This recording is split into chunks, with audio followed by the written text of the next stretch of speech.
It's a novel about time travel, but it has no time travel in it. It takes the kind of almost overdone concept of somebody who travels back from the future into their past selves, into their young adult body, and the whole chance to, if you could do it all again, what would you do? However, whereas most people take the approach of seeing it from the protagonist who has traveled back in time, this takes the approach of what would happen from the point of view of everyone surrounding this person.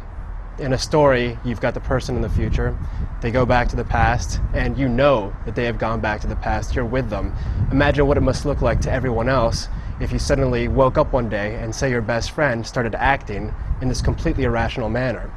And rather than take the usual tack where everything turns out fun, there's a lot of adventures and you get a real chance to right all those wrongs, sometimes it doesn't work out that way, because usually when people start acting in this particular way, the reaction that most people have is, this person is crazy.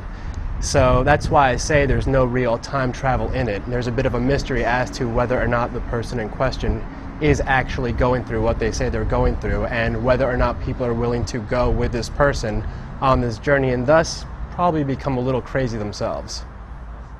I myself am a person who is dogged by niches, whichever way you want to pronounce it, it's the same thing to me.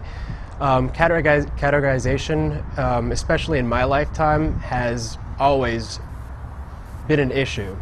My parents are Chilean. My father was born in Argentina, but he lived in New York. I was born in Amsterdam. My brother was born in Chile. It's been a lifetime of changing roles, changing notions, changing perspectives. I lived in Amsterdam till I was 1. Then I moved to the United States. I moved to Chile for a while, moved back to the United States, have lived in several different places. At the end of the day, it's not really rebellion that makes me want to force categorization away. At the end of the day, it's just that I don't understand the world in that respect. I think that when you've got something like a Latino book festival, the first step towards inclusiveness, but also towards helping other people pass their own preconceived notions, is to include as many varieties as possible. In fact, you would probably welcome the questions, the comments, and, you know, who knows, even a little outrage and people saying, hold on, what is this person doing here? What has this book got to do with me? Sometimes the answers are pretty surprising, and the further we can get away actually from the concept of the Latino Book Festival as something with quotes around it, it kind of opens up a whole lot more possibilities, and that's what I'm excited about.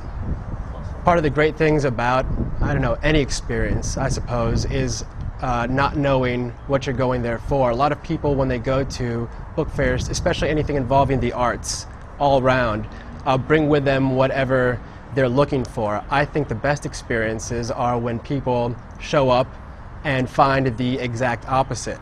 Even if it's a disappointing experience sometimes, even if you're a little upset that you didn't find what you were looking for, it's a chance to learn. As for what people can expect to learn from me, learn about my book, I don't want to give too much away, of course.